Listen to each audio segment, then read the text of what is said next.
Howdy, heretics. So, welcome to Dat Woord, my talk show with everything from PMO to POMO, so people won't feel so lonely, because there's a lot of lonely people out there. And I get a lot of messages, and I want to talk about IICSA, the British thing.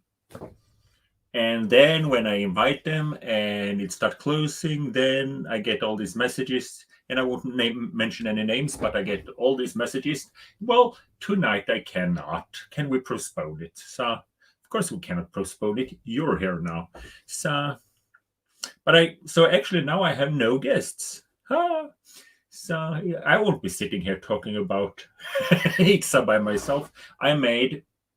This is Swedish pancakes. I think American call it Swedish pancakes. You take 3 potatoes, grate them, 1 onion and 1 egg, and you fry them. It's wonderful. But I was going to eat it if someone else do the talking, because I've been working until now. So please call in, especially if someone knows anything about IICSA. So what I will think about IICSA, I try to watch it, but it's kind of boring and I fall asleep. It was actually very boring. I loved the Australian Royal Commission. The Australian Royal Commission was really good with Angus Stewart. Because when Watchtower, especially if you've been a pioneer for a long time and spent some time with Watchtower, you basically know what the Watchtower dude will say. He will we used to believe that we were smart and no one understood what we were doing. And we had these clever lies all the time. Like, they asked about apology to victims. Do you ever apologize to the victims? And Watchtower has a rule that they never, ever, ever apologize. And when she asked about apology to victims, he said, and I quote, "We are very happy to look at the facts and see if any apology is necessary." I would say that is a lie, because Watchtower never apologizes. But he, as a Jehovah's Witness, we love to do these word games. He say, "We are very happy to look at the facts." That's true. Well, that's also not true. He's not happy looking at the facts, and he probably won't do it. So, you remember Angus Stewart? He was so cool. He would ask follow-up questions. When he said this, "We are very happy to look at the facts and see if any apology is necessary," she'd just say, "Thank you." There's some obvious follow-up questions you would have there. Have you ever apologized to anyone? When did that happen and why? Did you ever apologize for anything in the history of Watchtower? The only thing I can remember they apologized for was segregation, but they defended it during this video, what to call the video they used to show, the creation, And then for 1975, they almost apologized. The higher evolutionary writes here, very boring. I don't know if he's talking about me or the IICSA. Maybe both. So I gave you the link here if anyone wants to come on and talk about anything, because since everyone bailed out on me, we can talk about anything. So there's a link here now. And anyone that clicks on that link will come here. So let's say Mark Waterherill writes, "Gillis is certainly from his father, the devil. He was yeah, he was a liar and murderer from the start." Yeah. Pomongo Montgomery says, "I was unbaptized publisher being shunned now." Yeah. And witnesses say you won't be shunned unless you're never baptized. That's one of the things they actually lie about. She say my sister too. I thought the IICSA was deplorable. Fiona, who asked the questions, was very insensitive and unprofessional. I found it particularly distasteful the way she giggled so much. Yeah. You remember this Angus Stewart, all the normal trick you do to the householders and all this smart thing that witnesses, me included, used to think that we were so smart and trick people, and Angus Stewart just went doom, doom through it. Just to illustrate how good Angus Stewart was, I can tell you the following story. My ex-wife, wonderful person, I will never say anything bad about her, but she was a very believing Jehovah's Witness, and her mind were kind of wobbling with the disease, so having good and bad days. But when she was having good days, she was, as a Jehovah's Witness, watching the Australian Royal Commission, listening, and she said to me, I'm not kidding, she said, if we get a son, I want to call him Angus Stewart. That's pretty cool. And she was a believing Jehovah's Witness that actually left me for the religion. And I also asked her once about contributions. I say, the contribution you're giving, it says on the box it goes to the preaching work, but the money actually goes to settling lawsuits.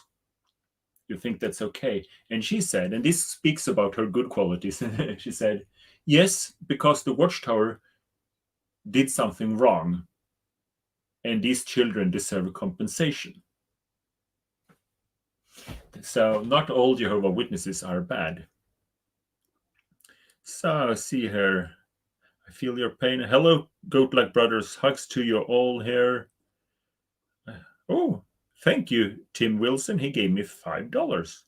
Now I can buy, not a beer. I don't drink anymore. Now I can buy food for my goats. A carrot. Thank you.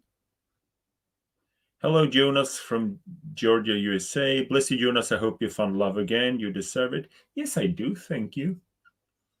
I come on next week and chat, Jonas, as I got the Monday off. I'm the guy who got your shoes back for you in London Excels. Oh, thank you. Just say no to Jehovah's Witnesses. Yeah. So please use the link. You can talk about anything. Don't have to talk about IICSA. I just want to eat my food. I can't have you watching me eating here before it gets cold. But I was thinking about how to describe joining a cult, and came up with the idea about describing it as addiction. Because what happened, if you're addicted to anything, if it's shopping or alcohol or drugs or anything, they will always say, well, first of all, no one start a day to say, well, today I'm going to become addicted to something. You can be addicted to adrenaline, bungee jumping, or shoplifting, or no one starts the day like that. And also no one decides to join a cult. It goes gradually. But when you're in it, if you talk to a person that's addicted to anything, not necessarily chemistry, could be addicted to collecting stamps, and the husband sell the house to buy a small piece of paper, and the wife threatens to leave him, and he said, well, you don't understand, I'm not buying it for me, it's an investment. They come up with all these excuses. I'm doing it for the family. It's an investment, and you'll lose the family and everything, because he actually loves the family, but he loves the stamp more. And that's the same with Jehovah's Witnesses. You learn to, if you have stress in your life, if there's stress in your life, what should you do? Well, shoplifters, they would go out shoplifter. Gamblers would go to casino. Alcoholics would drink alcohol. Jehovah's Witnesses, read the Bible. If you have stress, read the Bible. If something's wrong in the world, read the Bible. If there's a war somewhere, read the Bible. Always read the Bible. It's the same as an addiction. And when push comes to shove and you ask them, do you love me? They say, yes, I love you, but I love more Jehovah. It's basically the same as an alcoholic. He can't understand, I love my family, but I also love it. And the family leaves, and he's sitting there with a bottle, don't understand what happened. Like our parents. So now someone being nice to me. So I'm going to add a guy to stream, or a girl. Let's see. Yeah. It's a guy. Let's see if he has the microphone. I could just see the long hair on the miniature picture. We can't hear you, or can you hear him? Eli Jehovah Ben. We need a microphone. You're not pretty enough just to be without sound.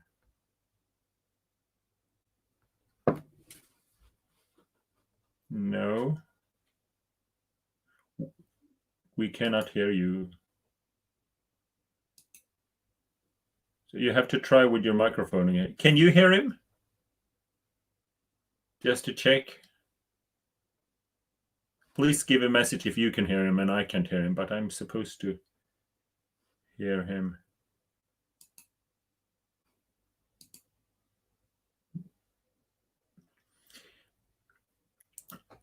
Mongo says, I tried to become a JW. Because I fell in love with a JW, studied twice a week, but got caught smoking while I was unbaptized publisher. An elder took my phone, got her phone. Yeah. So Eli Jehovah. Does this microphone work? Now we hear you. Yeah, there was a selection to choose from. I picked the one that said USB. Okay. So it's the right one. Wow. So you have a cool name, Eli Jehovah. Yeah, I got a different name every week. You know, Okay. Should I translate it? Huh? Should I translate it? Okay. Elijah, the son of Malachi. Yeah. I'm stealing it from the scripture. Okay. Well, you wouldn't be the first. I wouldn't be the first, no. Are you an ex-Jehovah Witness? That's debatable. I mean, there's a lot of people that say there was an announcement about me, but it was about 35 years ago. Okay. Back in 1987. Okay. I really don't know. So you never baptized? It's sort of like whether I had a baptism or not also. Nobody thought I should, so, it's did I go to the other assembly or not? That kind of thing. Okay. Somebody brought back a wet swimsuit from a shower room, and supposedly I guess that says I was baptized. I don't know. You faked your baptism.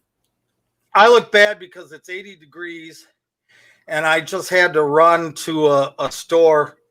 My ma's bedroom is getting a disaster. I don't know where the itchings come from. About a month ago, we found a bed bug, but now she's going to shoot me for saying it. But anyways, is there anybody else? No, it's just you and me, I think. I just happened to walk in and I noticed it was 4 o'clock and I thought, hey, wait, that's the same time as last week. So yeah. I'm the one that leaves the 100 comments that are 500 words long. Okay, Richard Stiller? No? Yeah, Rick. Okay. So I had no idea what name was going to come up. I was trying to switch my Gmail today because my doorbell, they have a device called a Ring device, and it's video when someone rings your doorbell, and Google all went out on me, everything. I tell Google to do this or that and it don't. Hey Google, turn on the kitchen lights.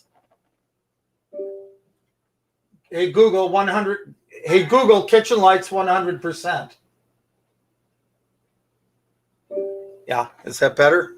Better lighting? I got a light bulb here too. You always say that you want to tell your story, so now you're a chance to tell your story. Oh, you want to know how far back does it go? My mother was baptized before I was born. She went to a New York assembly in 1955. I had 2 older brothers that were celebrating birthdays when they were 7, 8 years old. Okay. I wasn't ready for this. Can you not move around from the microphone because the sound goes up and down? I'm sorry, I didn't know that. Yeah. I would say, where do I start?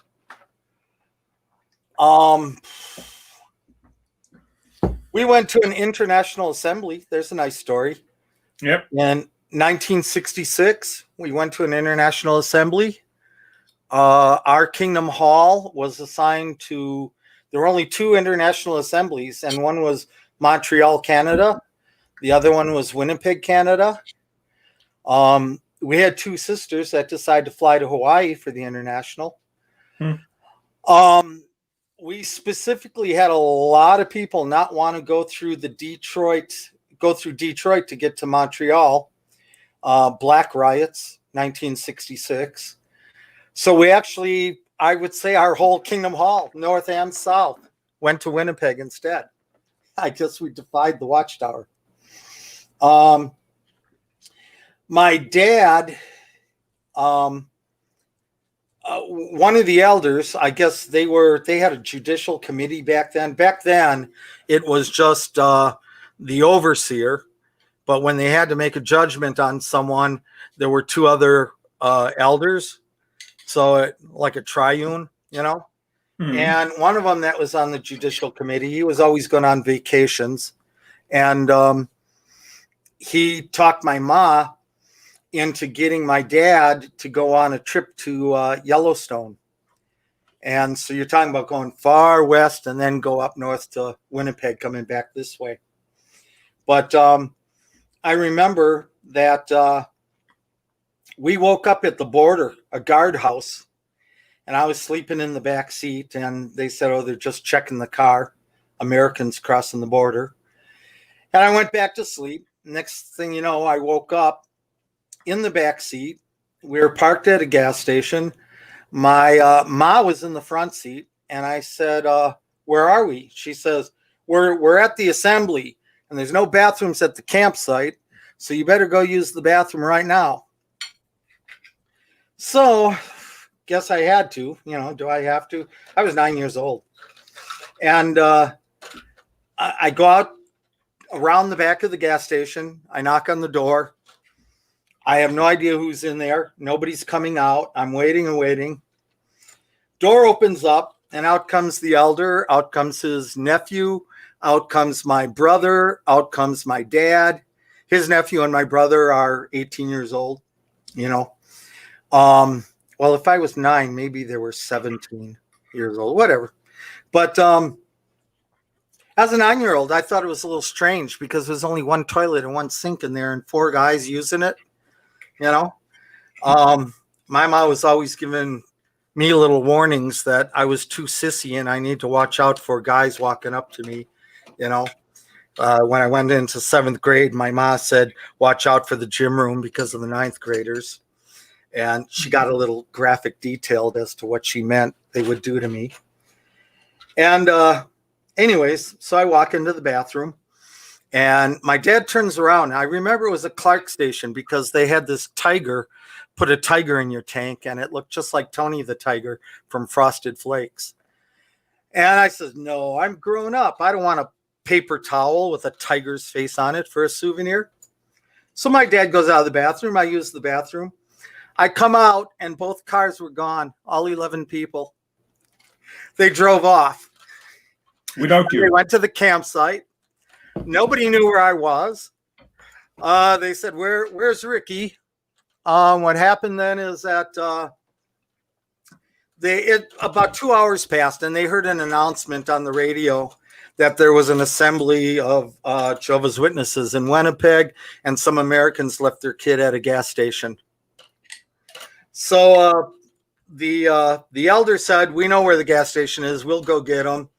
And they came and picked me up. And his wife said, little boys that don't obey their mother and father are going to be destroyed by Jehovah at Armageddon. And it was sort of like from that day onward that I knew it was just me and Jehovah, that the rest of the hall listens to whatever lies they do, makes up what they want. So that would say, at 9 years old, I would say that was about the time that I started to see beyond the eyes of a kid. So. Well, you were lucky then. My family would say, "Oh, it's a poor little Ricky story," you know. Yeah. Like boo-hoo. Well, it's well, if that's all that happened, it's not the worst story I've heard. Oh, okay. No, I understand. My mom always said, you cry and cry because you have no shoes, and then you meet the man who has no feet. Yeah. My mom is full of all those quips. The one that gets pounded into me all the time is, if you know these things, happy are you if you do them. Yeah. In other words, I don't apply anything. So your mother is still a JW? 90 years old. Hmm. Her mind comes and goes when she has a stroke. Oh. What does your shirt say? Okay, I thought it did. Unfuck the world. There. Foreigners use that word more than Americans do. Maybe. Yeah, because they just think it means, they don't relate it to sex. They just think it means, damn it, or, screw it. But deaf people do too. I work at a golf course. I can explain it to you because Americans do the same. When you learn a foreign language, the curse words have no connotation for you emotionally. Yeah. For you, it's just the word. If I would teach you some Swedish swear words, yeah, you would. They don't have any connotation for you. But when you use them, you get an immediate reaction. It's like when a 3-year-old human being learned to say "poo." People laugh and they think it's funny, but then they just keep doing it and hope for the same reaction every time, and it's not the same. So normally when people learn a foreign language, I always tell them, I speak a lot of languages, don't go for the cliche to learn, the curse words, because in the beginning it's kind of fun. You have a limited vocabulary, but you get a lot of attention and a lot of response. But it's basically just a grown-up version of being a 3-year-old that says poo, poo, poo. Attention getting. Yeah. I wrote the F word on learn all the when I was a kid. I didn't know what the F word meant, and I wrote it on someone's driveway. Yeah. So, okay. So let's talk to Chisa. Hello. Hi. Somebody's in their car, frozen. Yeah, we can hear you. Okay. I'm here with my friend Janelle. Hi. And Jenny. Hi. Yeah. Can you hear us okay, or are we still frozen? Yeah, we can hear you. Okay, good. So what were we talking about? The F word? Was that what we were talking about? Yeah, because no one of us know anything about the IICSA really. So the IICSA people that should be here, they had to work, which is a good thing, obviously, with the IICSA stuff. So I just had my notes here. It's not so much. Okay. They were talking about removing a document, and Satan's coming after us. Yes. I remember David Gambacorta, who did the Philadelphia Inquirer articles. He wrote an article about it, and he actually had the video of him saying that at I think it was like a Bethel, what did they call it? It was like a workshop or something that they went to. Seminar. He actually had the full, it was seminar. So that he had the whole clip of the seminar, and Watchtower made him remove it from that article. He couldn't show it. So he had it printed verbatim what he said, and he had the whole seminar part of what he said to that, and then he had to remove it because Watchtower contacted the Philadelphia Inquirer. It's crazy how they're trying to cover this up. Yeah, but the funny thing, if you see that seminar, they talk about there was, okay, I'm not a lawyer, but there was a court case, and Watchtower basically denied that they had anything to do with this. And then they merged this paper that showed that they had something to do with it, and they lost money. And then they said, we had to get better at destroying it. And he's literally talking about destroying evidence. They could have said, this is our defense strategy was to deny everything, but luckily Jehovah showed us this paper. It cost us money, but it prevented us from lying in court. That's really what they should have said. So I think maybe we lost.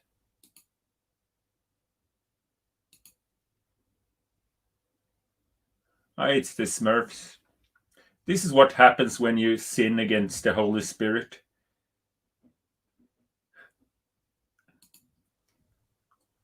What do you say, Richard? I said, how so?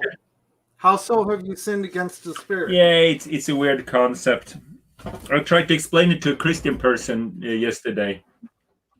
You know, if I was in a situation where I had to choose to sin against a child, a grown-up, or God, let's say I was drunk in a car and I couldn't pull the brakes or anything, and I had to hit someone, you know, what would you hit, God or a child? Of course you would hit God. So the whole concept that, well, of course, God's a big guy. He can handle it. Oh, okay.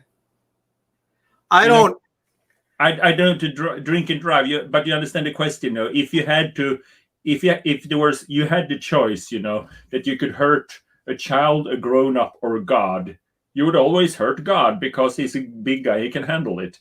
So the whole concept with, if you sin against God, well, then there's no... I don't think that way. My thinking pattern as a child, I look up at the stars and then learn there's galaxies and all of that. And that's all him. That's all part of his body. You can't crunch it down into a person on earth. So even if you're an angel flying between galaxies, you're still within God.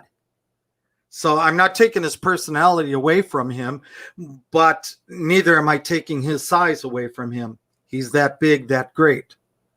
You know, I look at Jesus as a speck in heaven, as a speck. He could be bigger than all other creation, but he's a speck of God. What's a speck? A speck, a fleck, a speck, a drop, salt, pepper. Okay. Jesus is 1% of God, even though he's 500% of all other living creatures. Yeah. You know, I don't believe in the Bible, but I know, I'm aware of that. But you know, I used to argue against the Trinity, like any good witness would. Yeah. But then when I came out, now I learned more about the Bible.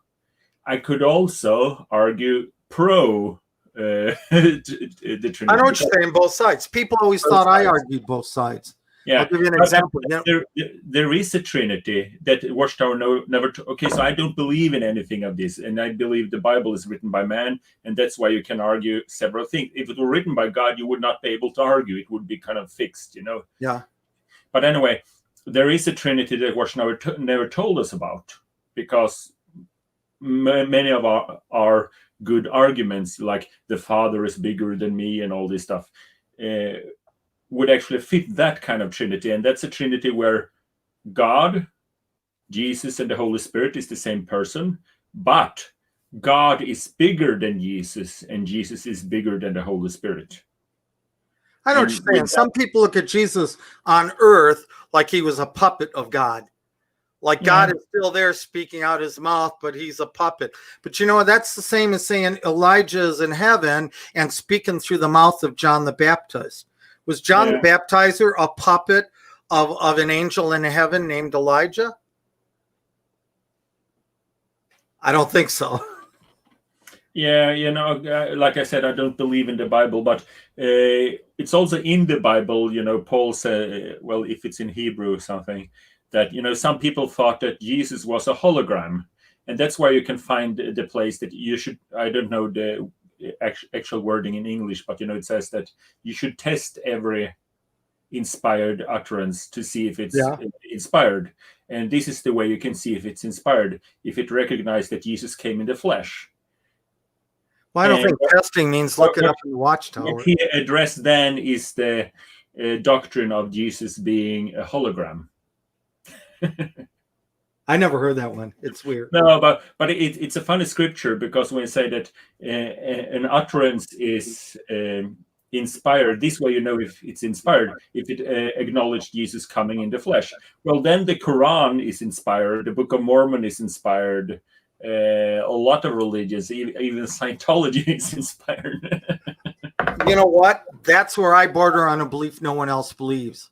And that is, I think that Jehovah talks to everybody and Satan talks to everybody. And we all listen to one or the other. Sometimes we ignore them both. And sometimes we just let ourselves get pushed. And people let themselves get pushed by Satan more than they do by Jehovah. Or you go to a doctor and tell them that you're hearing voices and ask to have it I've seen a ghost. Yeah. I had a time in my life where I had never seen a ghost. I've seen one. Okay. And yes, you want to hear that story? Well, yeah, okay. Okay. Tell us. Let's go far-fetched. Let's go all the way. I know I'm going to hang myself here. Yeah, but please, Richard. Richard is your name, Richard. Whatever. Yeah, well, it's one name. It's good to know. Richard, Richie. Richard, yeah. Please don't do this when you talk, because every time you turn your head away from the microphone, the sound goes off and then it goes up again. I got you. Okay. I got this supposed friend, not a real true friend, as you would say, just somebody I know. I know him because I met him on the internet, and then I was stupid and I got stuck on the Jerry Springer show. Okay. Anyways, I would go down there to stop and visit, see if he wanted to go down to Florida or something like that. And he's a person that gets drunk, and he's a person that smokes weed. And I recognized right away that he was trying to get my new video camera, create a fight so that he could have the video camera in his hands and then end up with it, stealing it by possession, But anyways, we ended up at his house after his parents had gone to bed, and he was drunk on beer because he kept insisting I buy him a beer, and he was smoking a joint. And I said, look, I'm tired. I had to go to sleep. Okay. So I doze off, and he breathes the weed in my face. Next thing you know, I wake up, and the two night lights that barely lit the room instead looked like the whole room was bright. I knew my eyes were dilated.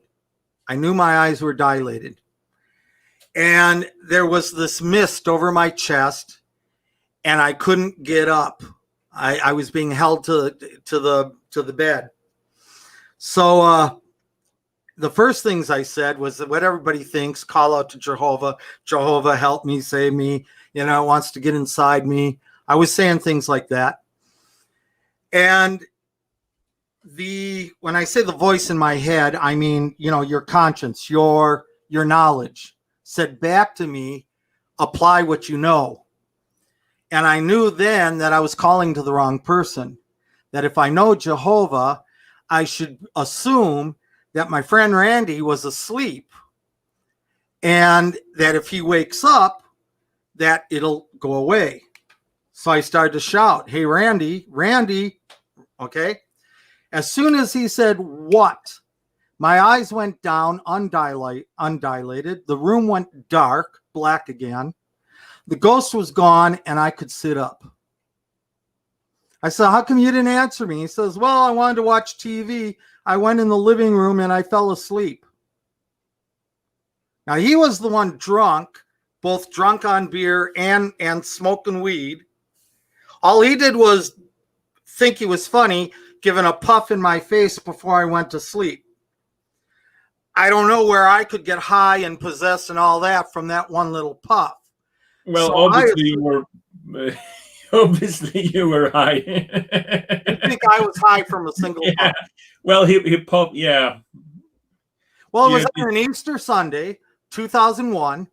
And on Easter Sunday, 2002, I was afraid, is this a dream or not? And I actually had a dream, and there was a difference between the dream and what happened to me the year before. It was not the same. I knew the difference between the reality You know, I have not sleptwalked since I was 9 years old. When I was 9 years old, my parents said I came into the living room, and they had I Dream of Jeannie on TV back then, or Bewitched. And they said I came walking into the living room, and I pointed up to the corner of the living room, and I said, up there, the girl in the corner.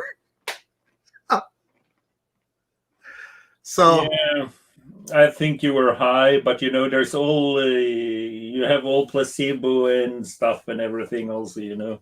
well, then you're like people who say you can't prove a Ouija board is a spirit that came to it. Yeah, you remind me a little about a guy that had problems. But okay, so he's if you're here, he would be there. But he was also talking about all this, and well, he what you said earlier reminded me, because he was very much on this. You know, sometimes the voices are Satan, and sometimes the voices are Jehovah, but sometimes it's Jehovah pretending to be Satan, and sometimes it's Satan pretending to be Jehovah. I'm not talking about real voices when I say that. I'm talking about your conscience pushing you. What I don't like about the Watchtower or Most Witnesses is that when you watch the cartoons in the morning, they used to show an angel on one shoulder and a devil on the other shoulder, the good and the bad. Mm-hmm. But is that yourself? Is that the bad side of you telling you what to do and the good side of you telling you what to do? What about God, and what about Satan also? Mm-hmm. So if I drew a cartoon, I would put 4 on your shoulders, because one would be Satan himself and the other would be Satan and you. See, people don't want to take blame or responsibility. I believe when Satan is abyssed, you will know it and you will see it and feel it, because he'll be gone. But then that means anything bad in your mind is you, not Satan. Okay, I'm not following your logic, because I really don't believe here. So someone say here, Shell E say, well, this isn't about IICSA, hi all. And well, you deserve an explanation. The thing is, people that should be on did not come on. Some of them because they had to do additional work with preparing statements, blah, blah, blah, blah, blah, for IICSA. So there is a reason why. So you're talking about announcements to the media. Yeah, no, well, I don't have to go into all the nitty-gritty, but there was people that were going to be on here. So we just put open mic instead. So if anyone wants to come on, you can do that, and we can talk about anything. How's that court case going? It's a hearing, right? It's a hearing, and it's like the Australian Royal Commission, but run by amateurs, if I would be very disrespectful and say that, because Watchtower, everything I've seen until now, it's like they can say something that everyone knows is not true, and they don't give the follow-up questions. Well, why doesn't Jackson say I goofed up last time and go to the hearing? No. You know? And it was a genius. I think it was Stephen Unthank that got them to find out about Jeffrey Jackson being in Australia, and got hands-on him for the Australian Royal Commission. Yeah. That was... See, that's one thing I'm not afraid to do. I'm not afraid to get my own foot in my mouth. You understand the expression? Yeah. In mouth. I'm not afraid to be wrong. People hate me if I'm right most of the time because they don't think I'm right. And they don't appreciate that when I'm wrong, suddenly I see it. It's like my ma today. She said that there was a wind that pushed the quail to the Israelites. Yeah. And I didn't know that. So I was willing to put my foot in my mouth. I says, hey, Google, and I guess there's Numbers 11 and Exodus 16. There's 2 stories when they first went in. I can only help you with the second request. Hey, Google, shut up. Yeah, but do you know, have you done the math? The distance from the Red Sea to the Jordan, the Israel's supposed to walk, Yeah. And what I think Watchtower say it's 4 million people. So let's do the math now. If you would put if it were 4 million Israelites, I'm just doing from my memory now, 4 million Israelites and 1 meter apart, that's 4 million meters. I don't think it was 4 million. 2 million. But Not still, 3 I or think 4. I haven't checked it up. I'm going to do it, but I was thinking about it. You would probably make, if you would put them all in a line, I think it's 3.5 million or 4 million, something like that. Do you think it was the Gulf of Suez or the Gulf of Aqaba? No, I don't know. But my point is, you could probably put all the Israelites on a line from the Red Sea to Jerusalem, because it's really small down there. You know, it's like Rhode Island. Yeah. It's a small place, Israel. Yeah, and you take all these people and add in some animals and put them on a line, they would probably go all the way from Israel, the whole line. So it's interesting how they were work. You know, remember when we were kids, there were one of these early games you could play. It was called Worm, and it was a worm going out like this, and it got longer and longer and longer and longer. It was probably like that in the desert when you were walking around because it's not a big place. I understand that. Is there a way I can change my name? I didn't mean to put that there. That must have just been in when I signed in, huh? Yeah, but you were never baptized. You just faked your baptism with the wet towel. I don't know. I plead the fifth. But you can't plead fifth on here. Nobody was there. I think you turn off your mic.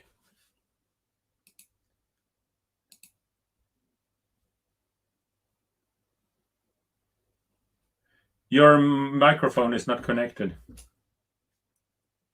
You can't plead the fifth. You can't call in here and plead the fifth. That's not possible.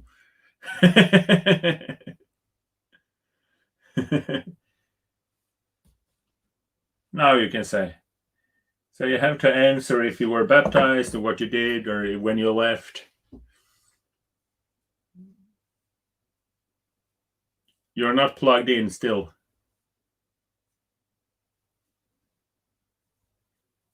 Your microphone is not plugged in.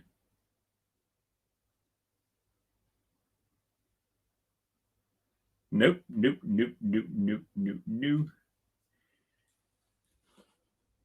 So let's see here.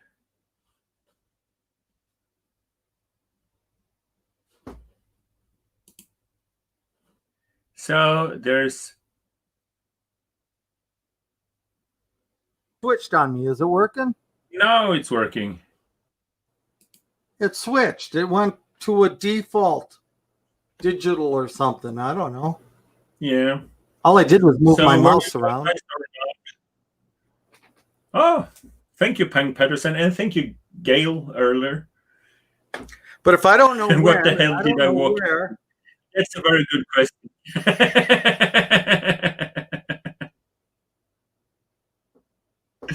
So, okay, so you have to tell us if you were baptized or not. You can't plead the fifth on a talk show, and it's not a crime. Let's just say that I'm proud to say I have always worshipped Jehovah, even when I was 9, left at a gas station. Okay. Well, whatever floats your goat. Well, I was 26 years old at the age of question. And I had just come out of a situation where 20 people were put in a back room to force an elder to apologize to me. Okay. And his words were, "I'm sorry I ever did anything for you." And they all applauded.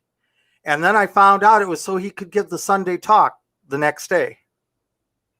They wanted to clear his name so he could give a Sunday talk the next day. So I was dragged into a situation where first I was alone, in the room alone. And he says, "You know, we all know you just want to pick on the elders one by one and get them all removed and cast out."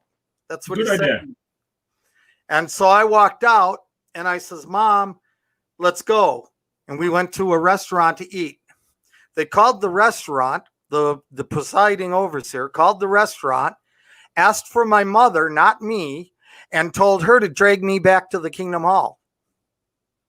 And this was so that an elder could apologize and give the talk the next day. And there were 20 people in the room because I was in a situation where I was so sick, they thought I had tuberculosis. Another person was driving my car. I said, stop the car, pull over. I says, or I'm declaring this a kidnapping right now.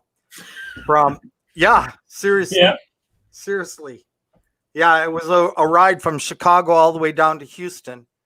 And when I got down there, then he says to me, well, if you don't want to stay with us, you need to head back home because I want my half of the U-Haul back, the money. When I paid for the whole U-Haul, I paid for the whole thing. So. Yeah, what did the elder do to... Was it the classical with child abuse, or don't you want to tell us? He needed to apologize in public. Oh, well, the apology was for, see what happens is that this guy, he's dead now. I can say anything I want about him, but he died of what I prayed he'd die from: gluttony, cholesterol, fat, heart attack, that kind of thing.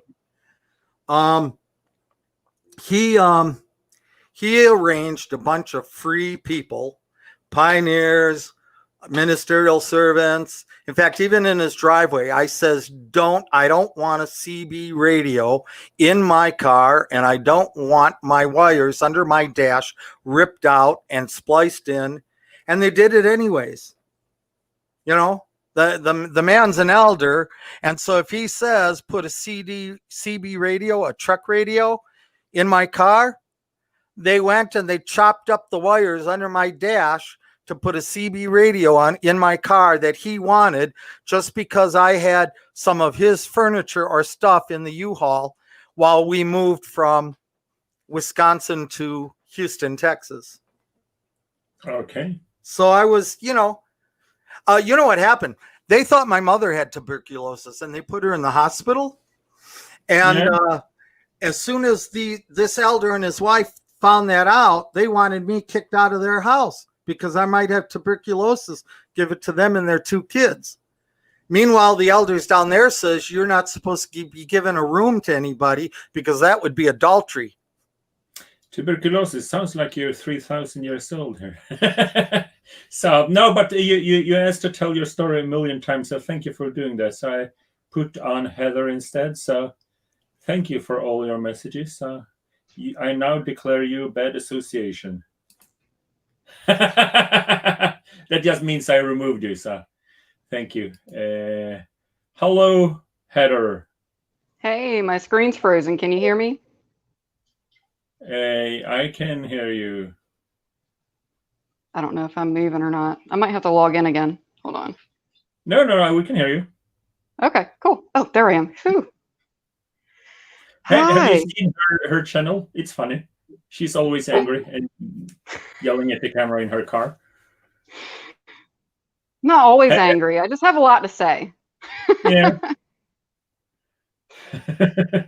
So have you seen any of the IICSA? I have.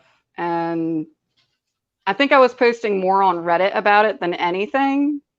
Just because it's busy in my world. It's hard to just do videos. So I was on Reddit. I'm on Reddit a lot more since the pandemic than I have been on YouTube. So Okay. It's busy. Yeah. So tell us about IICSA. What do you think? I think they did their usual talking in circles and vague answers, and it's the usual mantra of semantics. Semantics is the big strategy at this point, and it's really kind of pathetic because you could see the lady getting frustrated. I feel like she was laughing out of frustration.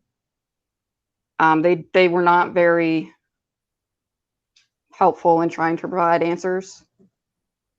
But yeah, that's my thoughts on it. Anything in particular that you were looking for? Or? It's the same, but they were getting away with it. They didn't ask follow-up questions. They just... Everyone knows Watchtower is lying in most cases. Even the worldly people understand it because Well, they Right. don't understand all of it, but they really didn't make an effort to ask the follow-up. You always ask the follow-up questions, so you get Right. something And measurable. I When think they they say were, we would love to look into that, that's not the answer. it's not an answer. It's a How yes fast or are no you question. driving? I would like to look into that. No policeman would let you go, if they stop you for speeding. If you promise them, Exactly. I would look into that. Exactly. They were getting But away with everything. it was very non-committal. It was Yeah. very non-committal, very vague. I think to a point they were probably satisfied to get any kind of answer with any level of detail at all at some points, because they were so evasive. So I feel like maybe the follow-up questions were just, it was too frustrating to get this answer. It might be difficult to get a follow-up answer, but I don't know. I feel like she did try and pin him into a corner a few times, but there was a few times she also said, "Thank you, that was very helpful." And I'm like, no, that was not. That was definitely not helpful. He's not telling you the truth. This is like the polished PR version of a response. Yeah. And like But the whole, it also shares, failure to follow the child safeguarding policy. Has anyone been removed as an elder? And he said, I can't remember. That's a typical villain answer. You see when there's like hearing, like, Congress hearing in America, they go like, but the irony of it is, they talk irony to of it lawyers is for though, 5 minutes before they say they can't recall. yeah, I don't remember. That my memory's hazy. Or that was another one on the Australian Royal Commission. That's not my department. Yeah. But yeah, governing body it was member funny that because claimed that he only worked with translation. It sounded like he had like a little desk somewhere in the basement where he was translating stuff. No, but nah, they didn't ask any follow-up question. And also the brother, okay, I call him brother because they hate when apostates refer to them as brothers, so let's call him brother Gillis. But failure to follow, not only will you have to step down as an elder, if you insist on being right not to follow them, you will also be disfellowshipped. If you refuse to follow the directions, you will have to step down as an elder. But if you say, I was right in not following this, well, then you get kicked out. Well, that's brazen conduct, Brazen conduct and unsubordinate and all this stuff. Oh, gracious. It's kind of sad to see them lying because there's so much good people in the organization and it's just so much crap on the top. And these are people that are genuinely trying to help them too. Like it's extremely frustrating. Like I don't know how much legal weight IICSA actually has, but this is a huge endeavor done. From what I understand from a Watchtower and Focus episode, there's not a whole lot of legal weight. Which is telling me this is purely done out of good intention to try and bring this issue to light. Like this is something where they're looking into things and trying to come up with, they're trying to establish the level of urgency to do this, I guess. I don't know. But based on the Watchtower and Focus, this to me is almost purely a something done with positive intentions, trying to help people. And there may be follow-up legislation enacted because of it. I could be wrong. Like I said, this was a Watchtower and Focus. Should probably come out of this. I think they will recommend mandatory reporting.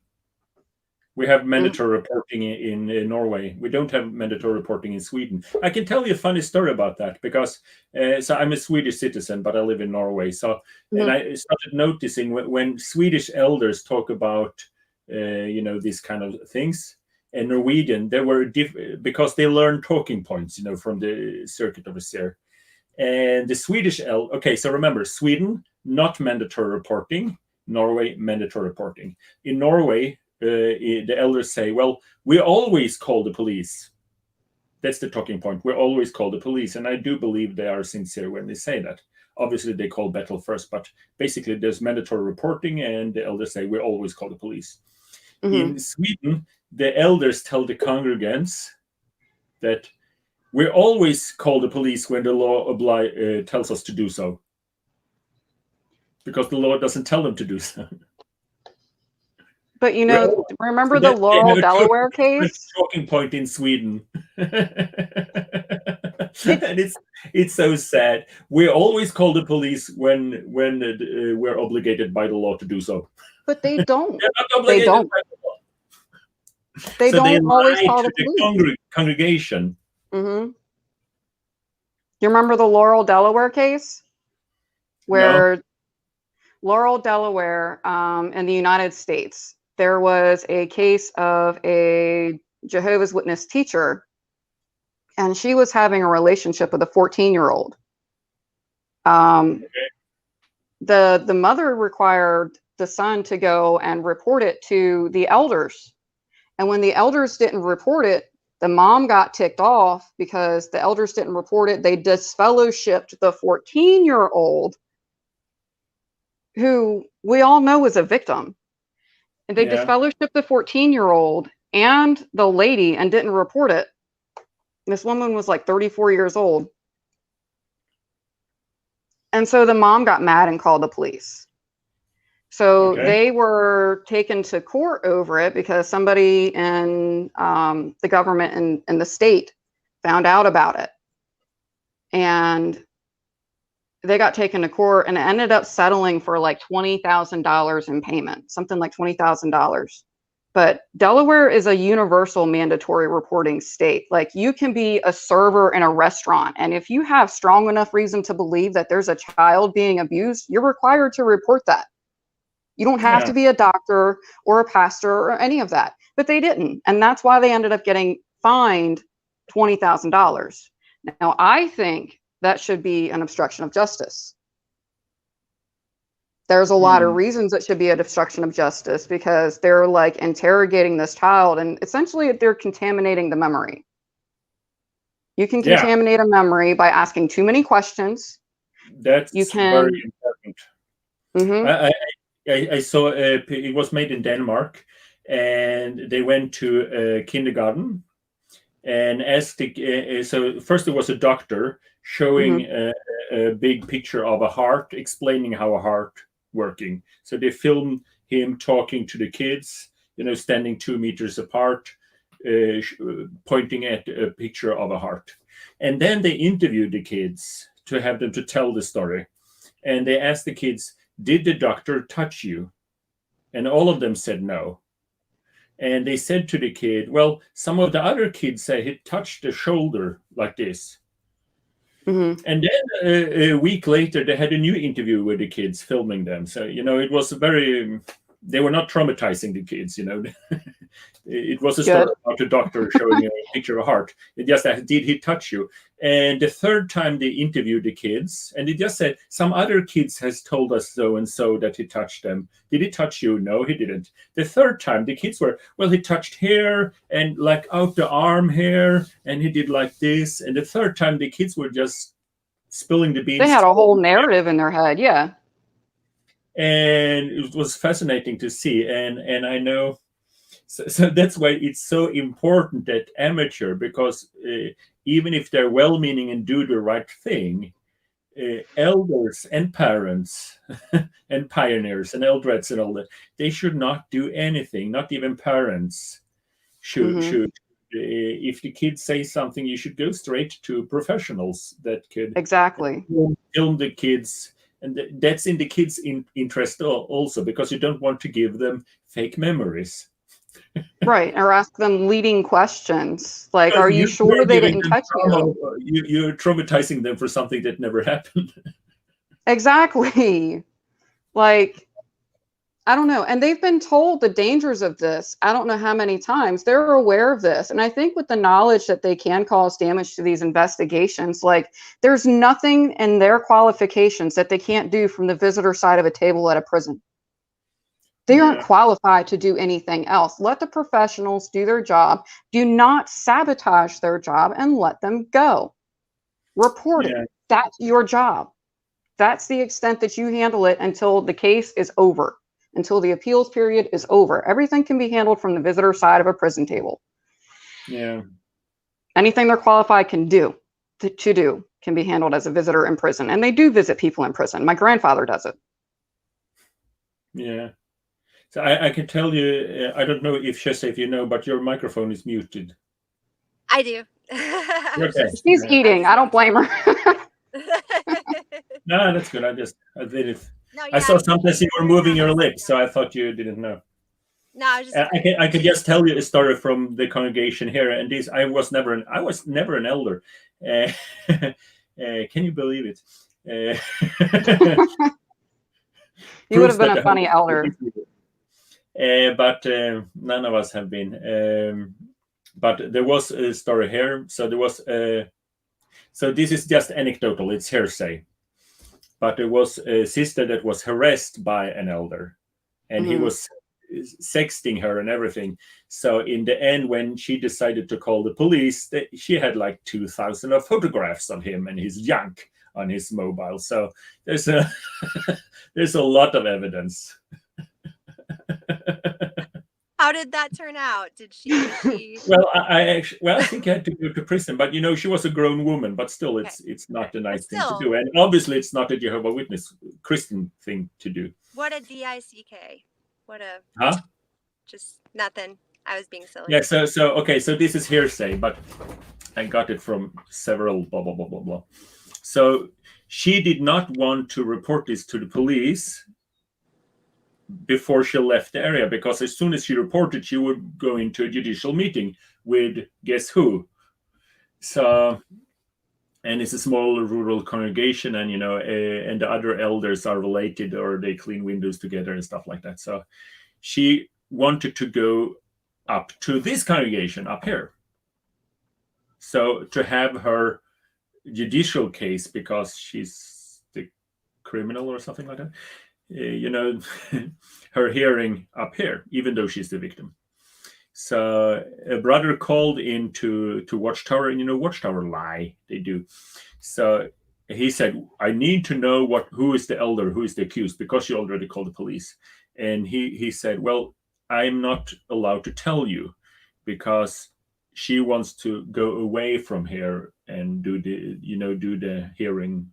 judicial hearing somewhere else. And this guy on Bethel, and I know him, and I do trust he would have done actually this. He said, I give you my word, we will not tell him, the elder, anything, but you have to give me his name. So he in the end, he gave him his name. And as soon as he hung up, it took like 10 minutes. And then the elder from the congregation called, why did you call the police on me? They break if you believe that God Almighty gave me this corner office in Bethel and the divine authority to lie to protect the truth, they can lie through a methyl detector, a lie detector, because They won't be one. God Almighty gave me this authority. And I know he's a liar, because I've seen, when I was in newspaper and he Watchtower get to answer, he writes stuff like, we don't get shunned, or you only get shunned if you do some serious sin, like complaining about child abuse. But anyway, so then the sister came up to this congregation, and the elder should interrogate her. And then, because this was reported to police, then the Norwegian police sent letter to this brother who helped her, who was not an elder, and to the elders and to Watchtower, everyone they knew about that. We have a police investigation. You are not allowed to have your own investigation while we are having an investigation. If you have an investigation, that is a crime. What do you think Watchtower parallel judicial systems. Yeah. Yeah. But you contaminate evidence and stuff like that. But Well, they were... Watchtower obviously just roll on. We do what we do. So that's and I still all of this is anecdotal, but like a hearsay I heard from several, but it all adds up, and I trust it.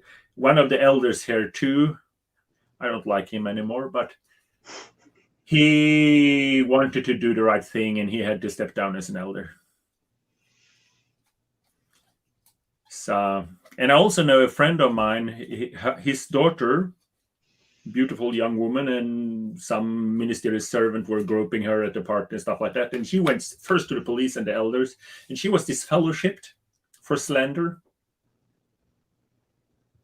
So that, they always say you can't be disfellowshipped for going to the police. And I say, well, she wasn't disfellowshipped for going to the police. She was disfellowshipped for slander. Yeah, okay. It's all about semantics. Like from what I've heard, can you guys hear me okay? Mm-hmm. Yep. Can you hear me? Okay. Yeah, from what I've heard, like I've heard of a bunch of like child sexual abuse cases, or that or either like abusive relationships where the wife or the husband, whoever it was, went to the police because they were in fear of their lives, they were being abused at home, whatever the case would be. The police usually talk to an elder or the front desk or the service desk at some point of the Watchtower. It's not like Watchtower hasn't had correspondence with authority figures in different governments this entire time. So they know statutes, like they have designated lawyers for Watchtower and for defending Watchtower legally. They understand the statutes in each country for these sorts of things. They understand what's appropriate and inappropriate. And especially the governing body, with all that they do, they have a general idea. So it makes you start to wonder, we always try to think, well, are they just gullible and ignorant in the things that the governing body that does, or that Watchtower dictates towards child sexual abuse? Do they just not know how to handle it? But at the same time, with all of the correspondence that they've had in all of these cases that have happened, it kind of gets harder to believe that they don't really know how to handle this stuff correctly. No, they know. Yeah. So I think there's something bigger going on than we all know about. Yeah. Yeah. Well, that sounds crazy nowadays. Right. Yeah, right? That was a joke. Yeah, I hate conspiracy theories, but this whole abuse problem for Watchtower, there must be something bigger behind. Like there've been rumors about Jairus or something. They can leave a legacy that goes for decades after they're gone. If that's the case, I don't know. That's just a rumor. But there are so many places in the Bible where you can find a one witness rule or a zero witness rule, like when the governing body was elected in 1919. There's a zero witness rule. And there are some kings in Israel that wanted to protect the Israelites because he got a report from one man. So you can find all these ideas in the Bible that you only need one witness to protect someone, but two witnesses to convict someone, Right. And I think it was like Deuteronomy 22. To just solve this problem. Right. And it was Deuteronomy 22 where they had a case where they didn't even need a witness. They just needed the victim. And what was it? Another one. There was plenty of cases in the Bible, or plenty of scriptures in the Bible where it says to protect the children from the wicked one. Yeah. Like they literally cherry pick what they want to enforce. And they even go as far as, separation of church and state. I think at one point they tried to argue it, and they abandoned the argument. I'll give them credit for that. But they literally tried to argue in court that they shouldn't have to show everybody their database, because as a religion, as a religion, anything they do is a religious practice, and separation of church and state, like, no, it doesn't work that way. That's not like keeping detailed documented evidence of child abusers that you may or may not have reported is not a religious right. That SharePoint file is not a religious practice. It shouldn't be, but it is. And the thing is, internationally, it is recognized as a right. Internationally, clergy is recognized to have privilege. So, but a child asking for help is not a penitent. Right to be what they're doing, but they should. It shouldn't be.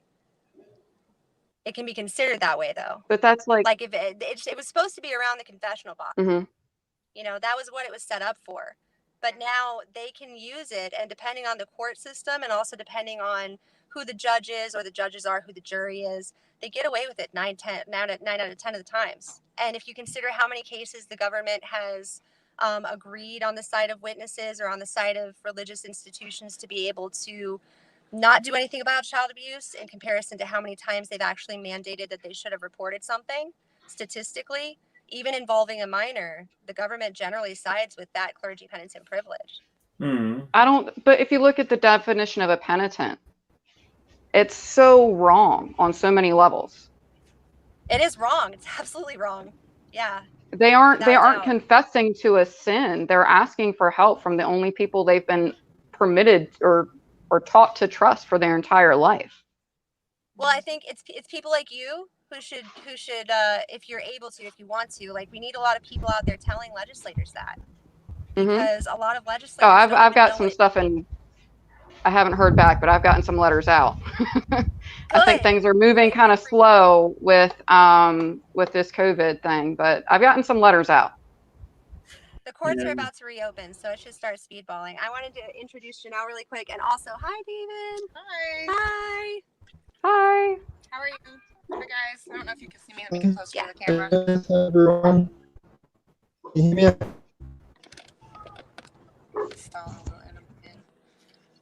So, piggybacking on the topic and what you guys were talking about, this issue is something that is international.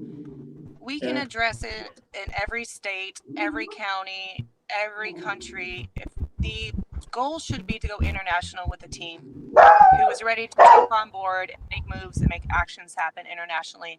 Because I could sit here all day in my local city and try to talk to legislators. Yeah, that may help locally, but this is a global scale issue, and that's what should be focused on. I'm going to tell you, I've not said this publicly before, so bear with me. Well, I've said it once, but not on a live stream like this. I am a survivor. I repressed my memories of abuse until June 26, 2006. Those memories came back, and at that time, I was already disfellowshipped. So the elders wanted nothing to do with me. However, my mother approached the elders, again, wanted nothing to do with me. No two-witness rule, blah, blah, blah. You guys know the story. I don't need to beat a dead horse. So life went on for me. I got no justice, no validation. Es el macho que quiere con ella. Todos quieren. Until 2012, when I believe this is when the Australian Royal Commission started their investigation. 2012, I randomly get a phone call. Ms. Schmidley, we would like to talk to you about these allegations of your abuse. Would you like to talk to us? And at this moment in time, my brain is not able to function what is actually happening at that moment. And so I'm like, I apologize, but I need to call you back. So essentially, long story short, the elders called me. We had a conversation on a Sunday, and now they wanted to hear me. They wanted to hear my side. Sorry, how long? Now that they were under investigation. Sorry. Exactly. And this is what I told them that Sunday afternoon when they called me. When they was like, Ms. Schmidley, we now want to hear about these allegations of blah, blah, blah, blah, blah, blah, blah. And I told them, I said, who do you think you are calling me 6 years later after I approached you and you wanted nothing to do with me? There were many other words said, but essentially that is the point that got put out there. What that did to me as a person, mentally, emotionally, physically, psychologically, it threw me back to June 26, 2006. And I was re-victimed. I don't like the word victim. I had to relive that trauma all over again because Like there's a this huge international flashback. lawsuit. So I told those elders, I said, I am a grown woman, grown educated woman. How dare you call me 6 years later because I know there is an international lawsuit out against you. You know what they told me? Would you like a shepherding call? No, F off. Sorry. I said, do not show up at my house. That was the end of that. But now we're working together. Now we're working together on all this So, stuff. She's Yay. awesome. hello. My Yay. name's Janelle. Nice to meet you. She is amazing. We're going international, guys. Goal is to go international. We have to come visit you, Jonas. We're gonna Yes, come please visit. do. Yes. Please But do. we can do this. We can all do this together. You know, I know IICSA just happened, and from what I heard, I don't know about how it ended. What was the result of IICSA?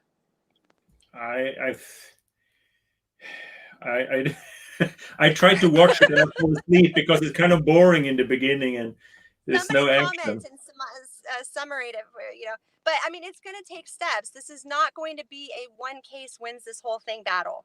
Like, this has to do with international legislation. It has to do with every single country. All of them have privilege. We're going to have to work on this for a while together. But I really think if we start getting some international movement, we can make headway on this. Yeah, really but can.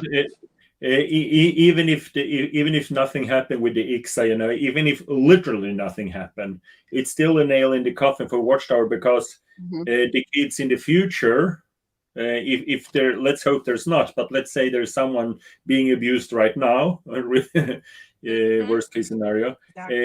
Well, anyway, in the future, Watchtower cannot say, you know, because they used to say, well, this is the first time I ever heard about something like that.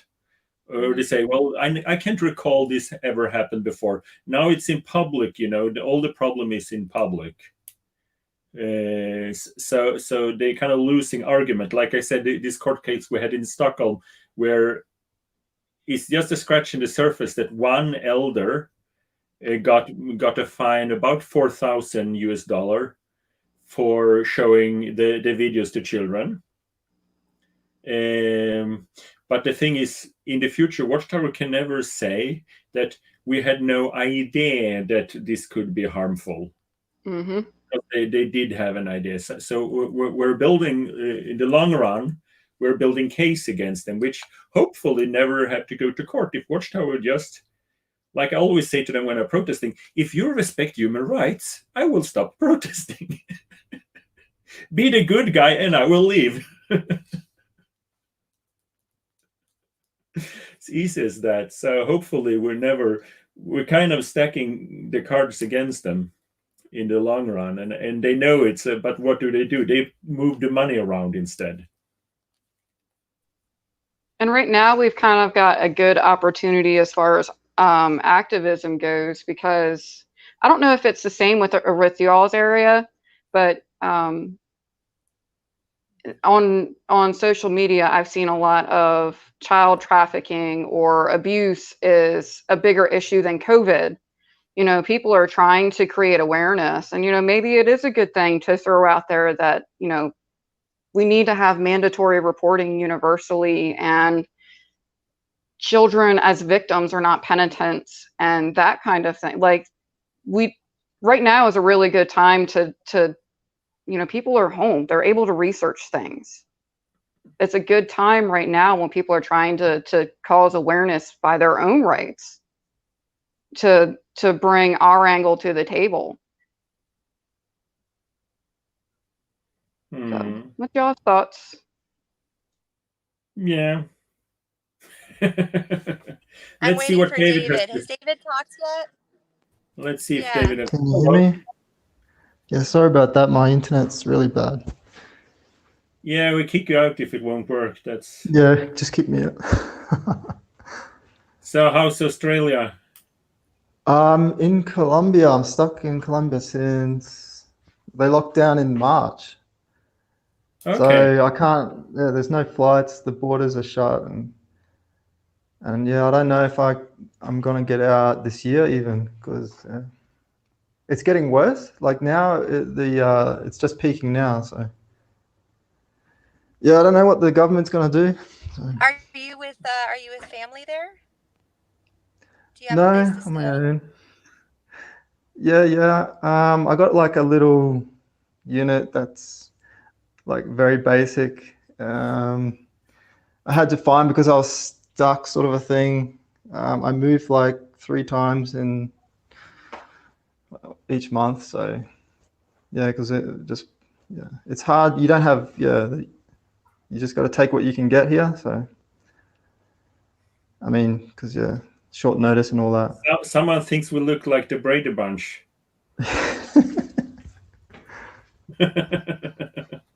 But yeah, Australia, man, it's a shame that IICSA can't do the same sort of a thing, because God.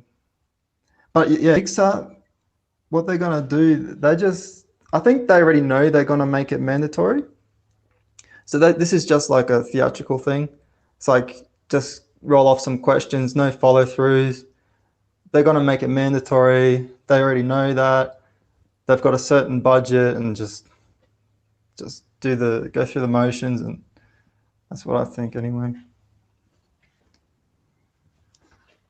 Because I don't know. Australians, I don't know. I think we got because before I traveled, we got a real sense of injustice. Like I went to Spain like in 2012, and someone charged me 3 times as much as a normal person. And it's like those things we're not aware of the world. Like we're more naive, I think. Because if you're born in Australia, like people scam.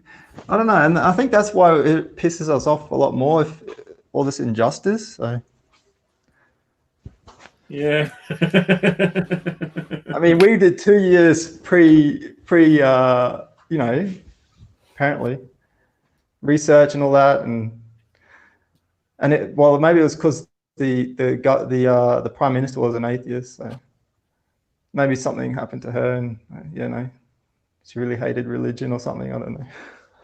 I think because I can't take honor for anything they do, but I'm being kind of kept in the loop. Laura and Stephen and a lot of really hardworking, really hardworking apostates were, result oriented in Australia. It's not like the Australian Royal Commission came out of a vacuum. They're really, while apostates in the rest of the world are making angry memes and putting up on Facebook and they are really working. With the memes help too. What you got against my memes? No, it's not against their memes. I'm just an analogy. They are really seriously working, result oriented. So, but yeah, it's a shame though. I can't see many other countries doing like what Australia did. Like with the guns, think of the guns. Even back in like 90, John Howard just banned all the guns just overnight. It's like there's no debate. There was a mass shooting, and just we're not taking that crap, and just Yeah, that would not work in America for sure. Yeah. I have 7 guns. I think actually Norwegians have more guns than the average. The average Norwegian have more guns than the average American. It's not on the top of our mind. Like the first thing we wake up in the morning, like someone's stealing my gun. Is the government taking my guns? Like in America, it's like, okay, there's their go-to response for everything. The gasoline is expensive. They're gonna take away our guns. It's like So I'm a gun owner myself. I have 7 guns, but I literally never thought about a politician going to take my gun or worry about that. Man, I remember my dad had a gun in like his closet. And I was like, even I as a kid, I was touching it. It's like, what's that? And it's like, bloody hell, it's so dangerous, hey? Even he didn't, lock it up or anything. Oh, you have to lock it up. Where We can't hear you, Shesa. I said when I here in Kentucky, well, I'm not here in Kentucky right now, but where I live in Kentucky, when a girl turns 7 years old, her daddy takes her out and gets her first 22, and they. I mean, it's second nature. I have a gun. I shot an AR for the first time the other day. That was an experience. What's an I've AR? never shot a machine gun before. It's a machine gun, AR-15. 47. Oh yeah, okay. 47.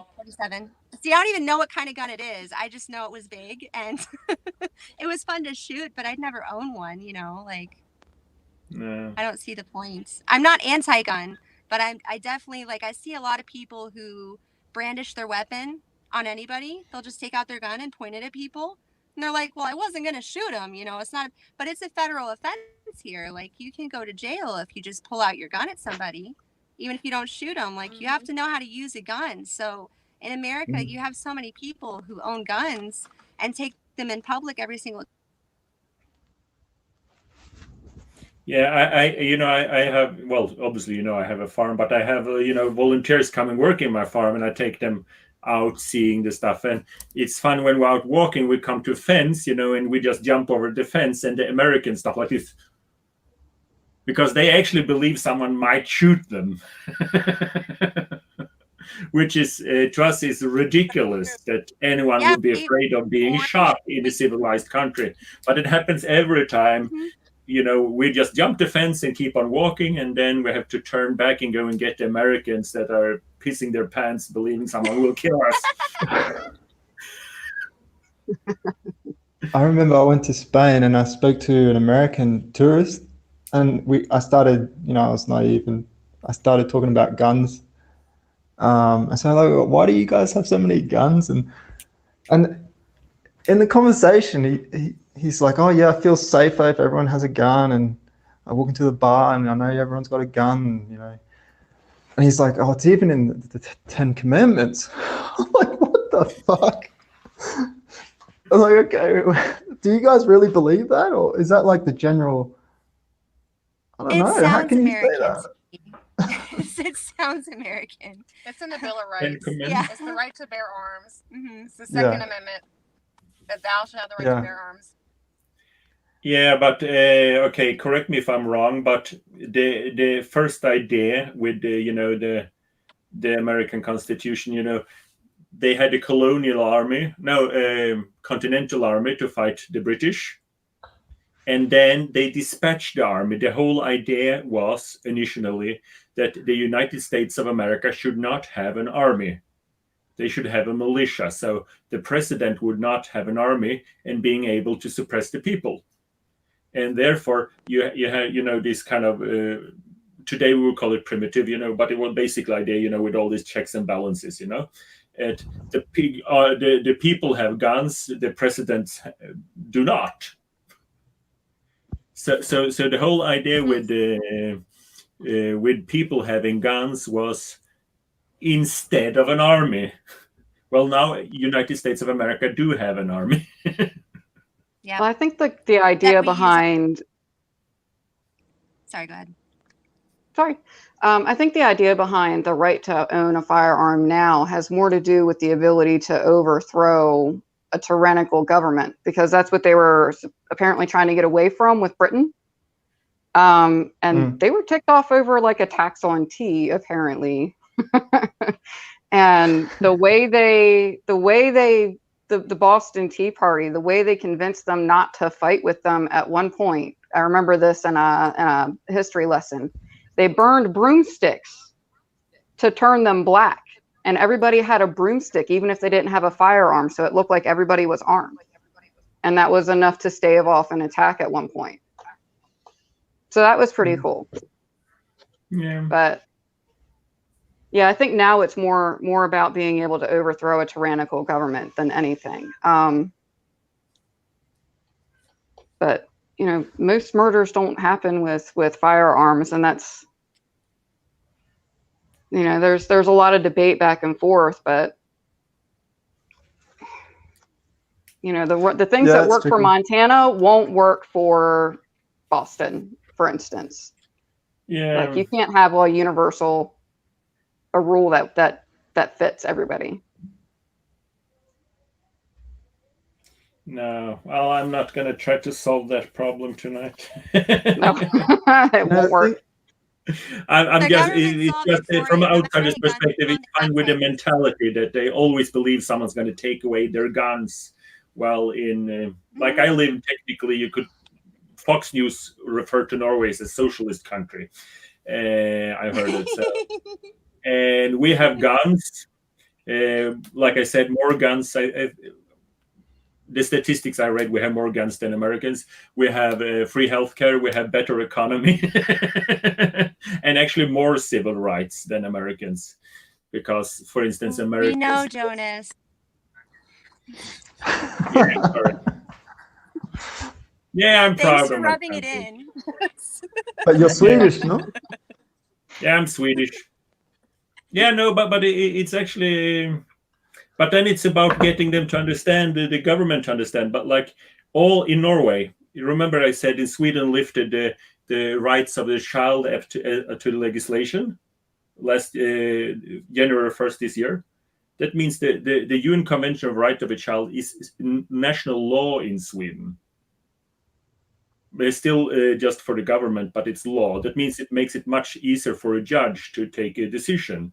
You know, if there would be a piece of legislation that says so and so, but it's not the best for a child, then the judge can just rule directly what's good for a child, even if the legislation says something that's bad.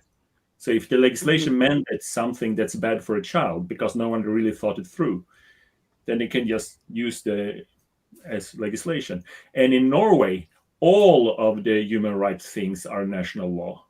So, you know, the UN Convention of Women's Rights, Human Rights, and Children's Rights, and all of them are national law. Chessa, do you know if the United States ascribes to the International Convention on Human Rights? Because I couldn't find anything on it that was specific. Well, what did we just withdraw from? United Nations. Yeah, from the United Nations. So I'm pretty sure, you know, we're no longer a part of the United Nations. We're definitely not a part of the human rights deal. You left the United Nations. Lucky us. Right? You did? Huh? Yeah. You left the United Nations. I didn't. What? I didn't. No. But yeah, look at what Trump did. Right. Look what he did. Just read about it. Oh, gracious. Yeah. Wow. It's a Did the fun United time States to of America leave the United Nations? I believe When? so. Here, Google it. Google it Yeah, just they're to be no sure. longer like they want members or more something. influence. They're not a part of the Wouldn't they International want Human more? Rights Commission for sure. Mhm. No, Oh, okay. because with the immigration stuff that has happened, the UN has actually sanctioned the United States, but it really doesn't matter because that doesn't touch us at all Yeah. anymore. And it's the same with any other type of communist country or, socialist country. Whoever wants to abuse humans, if they withdraw from the United Nations, they don't really have to face a lot of issues with sanctions because they're not a part of it, so they don't get the benefits. So, other than international trade, and now Trump is saying they're going to rely entirely on our national trade system, which I don't see how that's going to work. But we're probably going to start mining the hell out of all of our national parks, and all of those are being sold off. Our national parks are being sold off and turned into resorts, and they're taking pipelines and running them through like the Grand Canyon. And yeah, he is destroying America. And I try not to get political, but just I'm saying, as far as like international policy, like XJWs are really focused on that.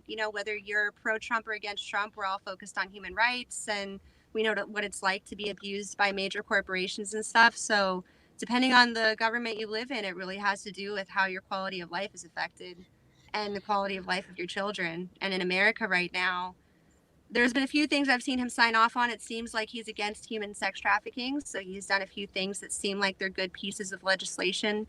But as far as how that's going to be put into action or who is going to be benefited, recently, sorry, I don't mean to rant, but he signed legislation into law that basically says that any religiously backed school, like a religious school, is going to receive more government funding than a non-religious school.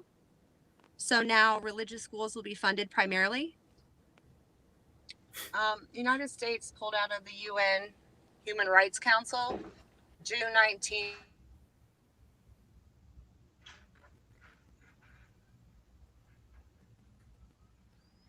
Well, I couldn't hear the date, but still a bad day. Human rights is different.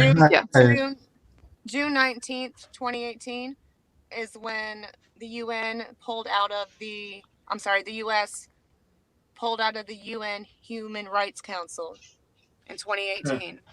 Yeah. So there you go. No, the states don't have to ascribe to that. They can still hold the same standards, but as a federal government, the states can hold a higher standard than the federal. But whether they do or not may be another issue. Look at your state's local policies. And the issue with coming out of the human rights federally is that federally it will no longer be funded. So fiscally, no one gets any benefits from doing anything involved in human rights. So let's say your governor really liked something that he wanted to put into policy. The government federally does not have to back him to do that anymore. When they were involved in the Human Rights Council, according to those standards and statutes, they had to funnel some money into backing certain parts of legislation like that to improve us.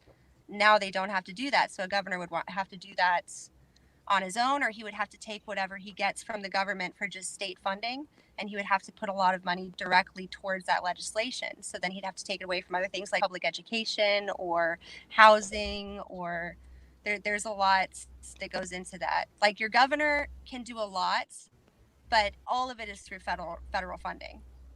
Like state funding is very minimal, and most of that gets returned to federal. So pretty much everything that our government relies on as far as functioning independently in different states heavily relies on federal funding. Gotcha. I don't know. Well, that sucks. We can fix it. We'll get a bunch of Band-Aids. We'll just or we'll move to Norway.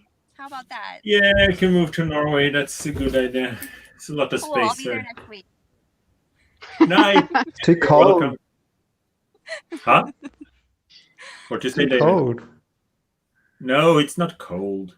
Actually, it's a warm country. It's incredible hot in the summer and just a few degrees cold in the winter. So A few degrees. What's a few degrees? 10 or 20, worst case in winter. Celsius. Centigrade. Okay. Celsius, yes. But normally not more than 10. Don't know how much that is. No, there's a lot of problem on this planet. We have to fix one at a time. I think we should stay out of politics if we should, because we don't agree about everything. Back to The thing IICSA. that annoys me. Huh? Sorry. I was just saying, like, when witnesses in this, how we report it to the police, like, the thing that annoys me is that every day or every meeting we're indoctrinated that's Satan's world. How dare you go, who goes to court to a worldly person when the elders are going to judge angels? So every day this is drilled into us, and then, someone's molested, you're free to go to the police. You know, every bloody day, it's like, no, don't go to the police. Just like you're free to leave, right? That's so, and the worldly, like, judges, maybe they don't understand that, or people who've never been religious, they don't understand. Why didn't you just ask for help? Or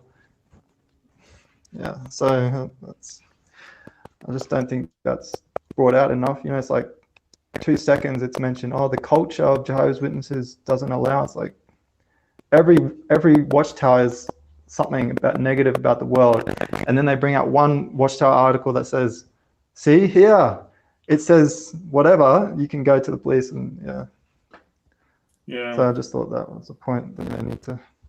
Yeah, but they say you can go to the police. You're allowed to go to the police, but they never say you should go to the police. Or we all know when there's a conscience matter, it means you shouldn't do it. You know, when there's a conscience matter. I remember my father, and you know, they say, you know, you can do it. It will bring your reproach on Jehovah's name, but you can choose it. That also means you're responsible for the choice, and that means that if someone don't come to the truth because you brought reproach on Jehovah's name, that means you're going to die in Armageddon. Blood guilt. And It's the same thing. It's the same, you know. It's like threatening to kill someone with a toy gun, you know. You can't argue in court that it was just a toy. If they believe it's real, you're threatening them. So when you threaten a child with, that's what I try to explain to politicians. If you tell your children that if you don't do what I tell you, you will burn in hell, and you describe hell to them, that's illegal. You can't do that to a person just because hell is not real, or that it classifies as a religion. It's still a crime against a child or a grown-up when you do that, because if they believe it's real. You can't go into a bank with a toy gun and say it wasn't an armed robbery because it was a toy. It was an armed robbery. You will, in most countries, have a lower sentence because there were no actual real danger for the police and so on, and that's fair. But yeah, they don't understand what it's like to be indoctrinated. I think even now, depending how long you've been out, it's hard to imagine what it was like to really, you believed it 100%. If I wasn't raised a witness, then I'd probably do the same thing, you know, like just, go to the cops, you know. And that's what annoyed me too about the Australian Royal Commission. One of the elders, it was like, they're free to, what was that guy? The judge was pressing him, and he was like, they're free to go or to leave the religion. You know what I mean? Like, we don't hold anyone, you know, hostage. It's like, you're free to go. And then he said, the judge said it's a cruel, you know, thing.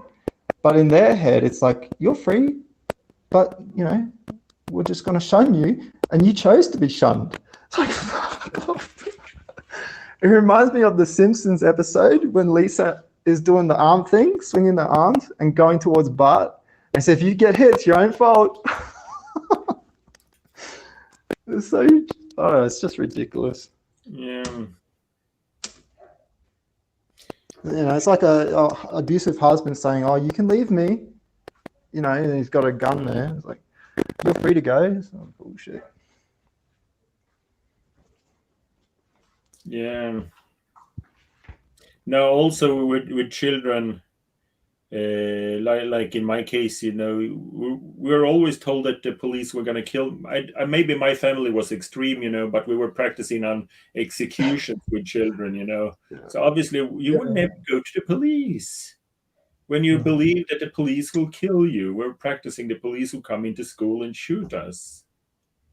And I remember I was walking around the buildings trying to measure, encountering windows, finding out where the torture chamber is, because I thought it's good to know. You know, obviously you don't go to the police when you're afraid of the police. And they would tell, you know,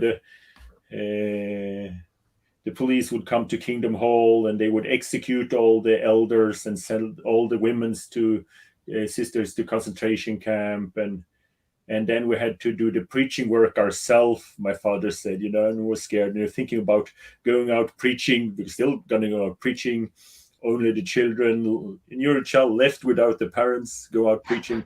And then my father said, maybe you're the one, you have to go out with the, and he really believed it, you know, maybe you have to go out with a hailstone message. And then my mother said, and I quote, don't scare the children unnecessary. Right, because the arrest drills are not.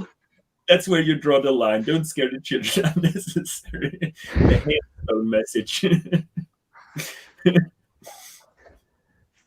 No. I had positive reinforcement, man. At school, we had religious education, and they took us out and gave us. My auntie gave the lessons, and we'd answer a question and we'd get a Smartie.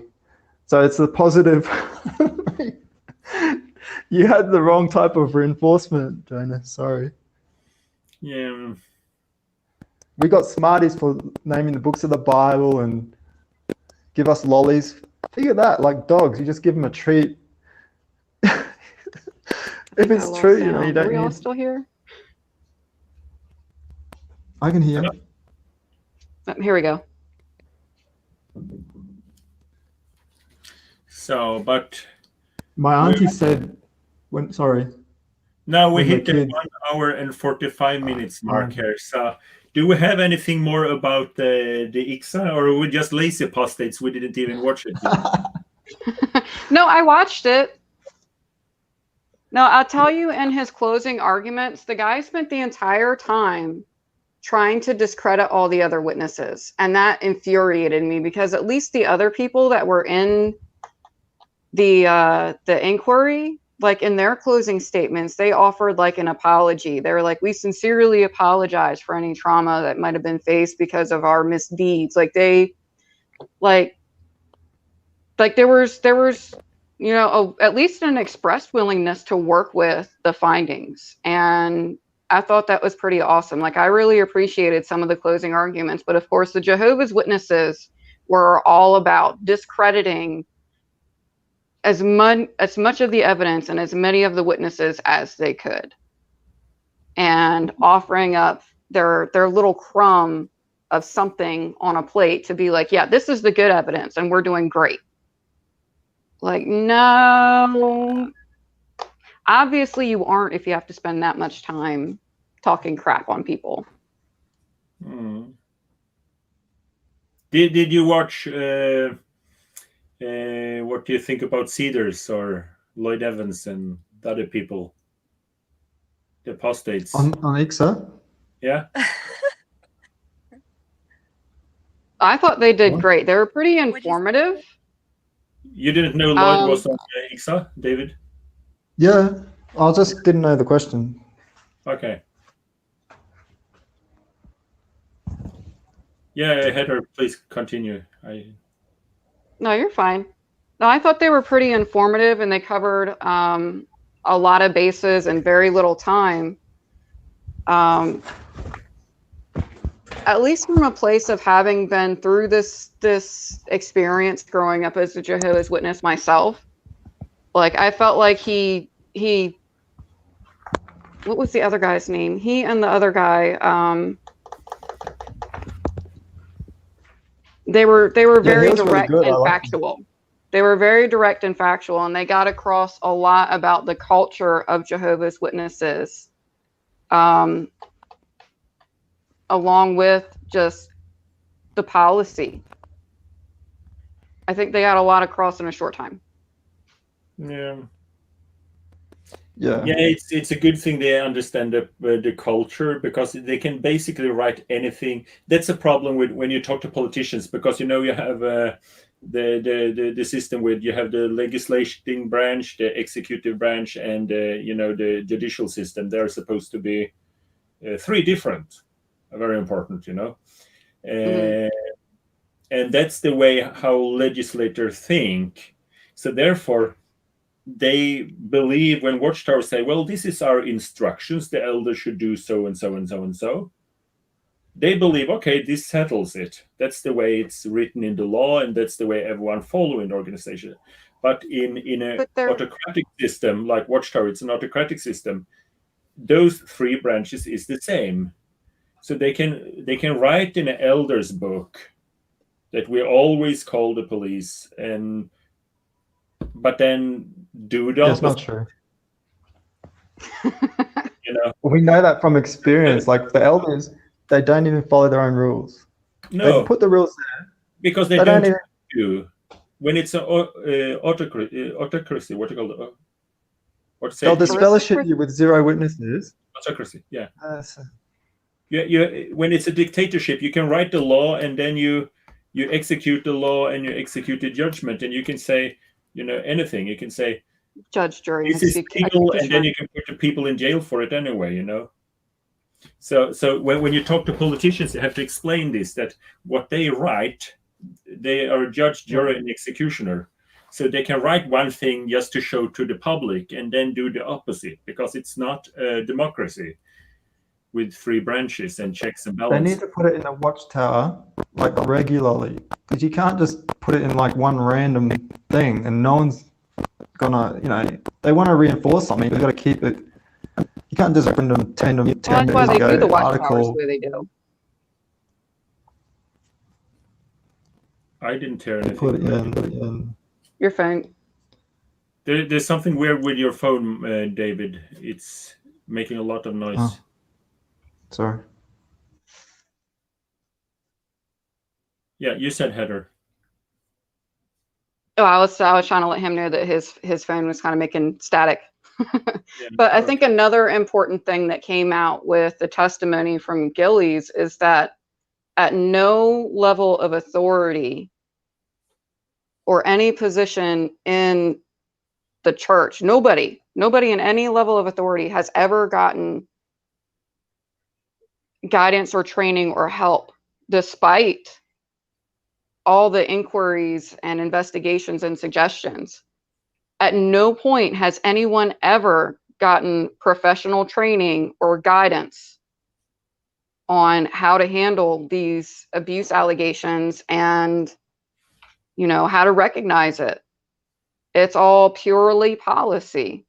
They're trained and retrained and disciplined based on their policy. There is no professional training whatsoever. Once again, this brings into the issue of sabotaging an investigation. Like, they can't even send somebody to get training and bring them back. They won't do that. I mean, well, he said he'd consider it, but we know that they would consider so many other things with the ARC, and they never did. Like, well, if they considered it, they didn't follow through with it. No. Is my mic better? Yeah, I think so. Well, let's join the redress scheme. So that shows. No, now there's Willing. I think I have to mute you, but no, but we hit the 1 hour mark in 52, and none of us done our homework and checked the it's really good. To be honest, I've been working every day for the last month, and especially this week. So every time I sit down and watch the IICSA, I fall asleep because it's extremely boring in the beginning. So, but do we have anything more to say, Heather, or this, or should we just stop now while it's still... I mean, if you had any specific, well, I have a really terrible memory. That's part of my, it's part of my issues. But if you had any kind of specific questions, I could probably answer them. But off the cuff, I think it revealed a lot of shortcomings, and we learned a lot about how they address it. Like, they don't have any training. They won't send anybody for training to come back and train others. No. Like, it's all, yeah. Anything specific you want to ask, I can probably help out. But yeah, no, but we hit the 1 hour, 2 hour mark soon. Let's see if David has something interesting to say. No, we can't. David, you get the last word. About IICSA, do you have any wisdom to share? Wisdom? No. I hope they just get the mandatory reporting, but with the culture as it is, man, I don't think, I can just imagine if it was me, and if you truly believe you wouldn't go to the police, bring reproach upon Jehovah, no way. And that you're the one, if you want any privileges or you want to, suck up to the elders, there's no way you're going against an elder, if an elder molested someone, oh, I'm going to the cops. So sorry, bad news, guys. Yeah, no, but that's why it should be mandatory reporting. So what Yeah, should at least they have what that. should we talk about next week? You have any good ideas? Anything on the PMO-POMO spectrum? So if you come up with some good ideas, just leave it in the comment section. And now I'm going to go to bed. But thank you for calling in and saving my ass. I had several people with the knowledge about the case that, well, had other things to do tonight. So sorry if someone feel that I tricked them with the IICSA headline. It was not a clickbait. If it would have been a clickbait, it would be me with my boobs. But no, I actually had several people lined up, but they had important stuff to do, and that's good. So yes, now we stop here, David. So Okay. let's see. Okay. Thank you for watching, and see you in paradise.